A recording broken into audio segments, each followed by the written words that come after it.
சூரத்துல் கஹஃப் உடைய 51வது ஆயத் சகோதரர்களே. நெறைய படிப்பினை இருக்கு. நவீன காலத்திற்கும் நெறைய படிப்பினைகள் இருக்கு. மா அஷ்ஹத்துஹும் ஹல்க ஸமாவாதி வல் அர்தி வலா ஹல்க அன்ஃபுஸிஹிம் வமா குன்து முத்தஹிதல் முதில்லீன அதுதா என்று அல்லாஹ் சொல்றான். வானங்களையும் பூமியையும் நாம் படைச்சபோது, நாம் அவர்களை சாட்சியாளர்களாக ஆக்கவில்லை. மேலும் வழி தவறியவர்களை, வழி கெடுப்பவர்களை நாம் உதவியாளர்களாக எடுக்கவில்லை என்று அல்லாஹ் சொல்றான். இந்த ஆயத்து அடிப்படையில இது யார பற்றி பேசப்படுது என்றால், நெறைய கருத்துக்கள் இருக்கு. சிலர் வந்து இது ஜோசியக்காரங்களை பற்றி, அஸ்ட்ராலஜிஸ்ட் பத்தி பேசப்படுதுன்னு சொல்றாங்க. சிலர் சில மருத்துவர்களை பற்றி இந்த இடத்துல அல்லாஹ் மறுப்பு கொடுக்கிறான் என்று சொல்றாங்க. சிலர் வந்து பொதுவாவே இப்லீஸ் அவனுடைய கூட்டத்திற்கு மறுப்பு என்று சொல்றாங்க. அது என்ன என்பத பார்ப்போம். அல்லாஹ் இந்த ஆயத்துல மிகப்பெரிய ஒரு உண்மைய சொல்றாங்க. என்னன்னா, படைப்பின் ரகசியத்தை யாரும் நேர்ல பார்க்கல, பார்த்தது இல்ல என்று சொல்றான். உலகம் எப்படி உருவாச்சுன்னா, மனுஷன் எப்படி ஆரம்பிச்சான்?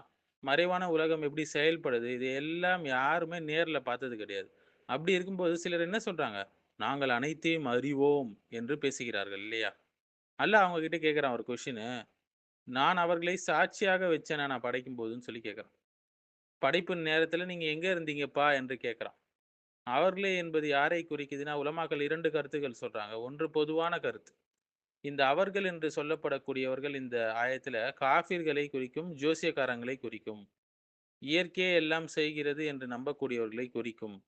மறைவான விஷயங்களை ஊகித்து பேசுறாங்கல்ல, இவர்களே பொதுவாக குறிக்குதுன்னு சொல்லி சில கருத்துக்கள் சொல்றாங்க. ஏனெனில் இவர்கள் தான் வந்து அறிவு இல்லாம, ஊகம் மற்றும் கற்பனை அடிப்படையில பேசுவாங்க. ஃபார் எக்ஸாம்பிள் ஜோசியக்காரர்களுக்கு மறுப்பு இருக்கு இந்த இடத்துல. எப்படின்னா, அவங்க என்ன சொல்லுவாங்க ஜோசியக்காரங்கள்ல சிலர், நட்சத்திரம் தான் வாழ்க்கையை நிர்ணயிக்குதுன்னு சொல்லுவாங்க. ராசி தான் எதிர்காலத்தை தீர்மானிக்குது என்றெல்லாம் நம்புவாங்க.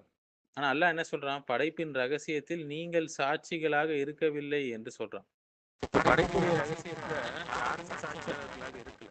அப்படி இருக்கும்போது எப்படி ஒருவருடைய ராசி இப்படி சொல்லுது என்று உறுதியாக சொல்ல முடியும்? அது அறிவியல் அல்ல, இது ஒரு ஊகம். இயற்கை மட்டுமே எல்லாம் செய்து என்று சொல்வதற்கான மறுப்பு இந்த ஆயத்தில் இருக்கு. இயற்கை தான் மனிதனை உருவாக்கியது என்று சிலர் சொல்கிறார்கள். ஆனா கேள்வி என்னன்னா, அவர்கள் படைப்பை பார்த்தாங்களா? அப்ப சாட்சியாக இருந்தாங்க நல்லா படைக்கும்போது. இல்லதானே? முதல் மனுஷன் அவங்க பார்த்தாங்களா? உயிர் எப்படி உருவாச்சு என்பதை நேரில் பார்த்தாங்களா? எதுவுமே கிடையாது. அப்படி இருக்க அவங்கள் பல கோட்பாடுகள் சொல்றாங்க. இது நேரடி அறிவு கிடையாது, இது ஒரு ஊகம்.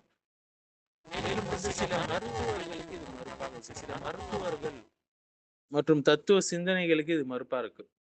சில பழைய மருத்துவர்கள், மருத்துவம், தத்துவ சிந்தனைகள் பார்த்தீங்கன்னா, மனுஷன் வந்து நட்சத்திரங்களால கட்டுப்படுறான்னு சொல்லுவாங்க. பிரபஞ்ச சக்திகளாக இயக்கப்படுறான் என்று சொல்லுவாங்க. ஆல்டர்னேட்டிவ் மெடிசின்ஸ்ல சிலர் இத சொல்லுவாங்க. சிலர் வந்து எனர்ஜி ஹீலிங் சொல்லுவாங்க. ஆற்றல் மூலியமா சிகிச்சை என்று சொல்லுவாங்க. பிரபஞ்ச அலை சக்தி என்றெல்லாம் கருத்து பேசுவாங்க. இன்னைக்கு YouTubeல நெறைய ஃபேமஸா வந்துருச்சு. இது எதுவுமே வஹி அடிப்படையிலானது கிடையாது. ஊகத்தின் அடிப்படையிலானது. ஊகம் ஒருபோதும் உறுதியாக ஆகாது. மேலும் இந்த இந்த ஆயத்து வந்து இப்லீஸ பற்றி அவனுடைய சந்ததிகள் பத்தி சொல்லுதுன்னு சொல்றாங்க. அவங்கள அல்லாஹ் சாட்சியாக ஆக்கல படைக்கும்போது. இப்லீஸ், ஷைத்தான்கள் இவர்களை குறிக்கிறது என்று சொல்றாங்க. படைப்பின் ரகசியத்தை நான் இப்லீஸுக்கு காட்டல. அதுதான் அல்லாஹ் இங்க சொல்ல வரான். இதில் உள்ள மிகப்பெரிய மறுப்பு என்னன்னா, சைத்தான் வந்து இந்த மனுஷன ஏமாத்துறான். எப்படி எப்படி ஏமாத்துறான்? எனக்கு உண்மையே தெரியும். நான் உண்மைய அறிவேன். எல்லாத்தையும் அறிவேன் என்று மனுஷனுடைய உள்ளத்துல வஸ்வாஸ் போட்டுக்கொண்டே இருக்கிறான். அதனால ஜோசியம், மந்திரம், மறை உலகத்தோடு நாங்க தொடர்புல இருக்கிறோம். ஆவிகள அழைச்சு நாங்க உதவி பெறுறோம். நன்மை, தீமையை தர்றோம். இது எல்லாம் ஷைத்தானுடைய ஏமாற்றுகள். ஏனென்றால் இப்லீஸ்க்கே முழு அறிவு கிடையாது. ஏன்னா அவன் படைக்கும்போது எல்லாத்தையும் அவன் சாட்சி பெறவில்லை.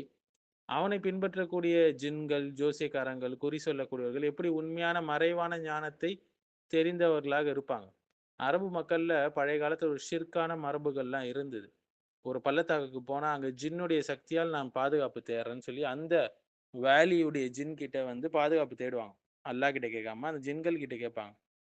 ஜின்னுகள் மறை உலக சக்தி கொண்டவர்கள் என்று அவங்க நம்புனாங்க. ஆனா குர்ஆன் இந்த சிந்தனையை உடைக்குது. குர்ஆன் என்ன சொல்லுது? நான் அவர்களை சாட்சியாக ஆக்கவில்லை என்று சொல்லுது. ஜின்களுக்கும் மறைவான ஞானம் கிடையாது. முழுவான மறைவான ஞானம் கிடையாது. அல் அல்லாஹ் யாருக்கு எதை சொல்லிக் குடுத்தானோ, அதை தவிர யாருக்கும் எதுவுமே தெரியாது. இன்றைய இந்த ஆயத்து வந்து பல நவீன சிந்தனைகளுக்கு மறுப்பாக இருக்குங்க. ஒன்று நாத்திக பரிணாம சிந்தனை சொல்லுவாங்க. மனுஷன் இப்படித்தான் உருவானான் என்று உறுதியாக பேசுறாங்க. அவங்களும் படைப்ப நேர்ல பார்க்கல. யூனிவர்ஸ் இஸ் எனர்ஜின்னு சொல்லக்கூடிய சிந்தனைகளும் இவங்கள போலவங்க தான். பிரபஞ்சம் உனக்கு சிக்னல் தரும் என்றெல்லாம் சொல்லுவாங்க. பிரபஞ்சம் உனக்கு பதில் அளித்து விட்டது என்றெல்லாம் பேசுவாங்க. இதெல்லாம் வந்து மோசமான தௌஹீதிலிருந்து மனிதனை விலக்கக்கூடிய சிந்தனைகள். ம். ஸோ வானம் பூமியை அதை வழிநடத்தக்கூடியவன் அல்லாஹ். யூனிவர்ஸ் வழிநடத்தல. தன்னை தானே அது நடத்திக் கொள்ளல. ஸோ இந்த ஆயத் மனிதனுடைய அறிவுடைய வரம்பை, எல்லையை கற்றுக் கொடுக்குது. எல்லாம் அறிந்தவன் அல்லாஹ் மட்டும் தான், மனுஷன் கிடையாது. மறைவான உலகத்தை யாராலும் கிராஸ்ப் பண்ண முடியாது. ஸோ இப்படி பேசக்கூடியவங்க எல்லாருக்கும் அல்லாஹ் வைக்கக்கூடிய ஒரு செக் என்னன்னா, ஒரே ஒரு கேள்விதான். படைப்புடைய நேரத்துல நீங்க இருந்தீங்களா? நீங்க அப்ப சாட்சியாளர்களா இருந்தீங்களா? நீங்க அத பார்த்தீங்களான்னு சொல்லி கேட்கிறான். இது அவங்களுடைய அகம்பாவத்தை உடைக்குது. பொய்யான தத்துவங்களை உடைக்குது. ஷைத்தானுடைய ஏமாற்றத்தை வெளிப்படுத்துது. ஸோ மறை உலகத்துடைய உண்மையான அறிவு அல்லாஹ்வுக்கு மட்டும் தாங்க இருக்கு.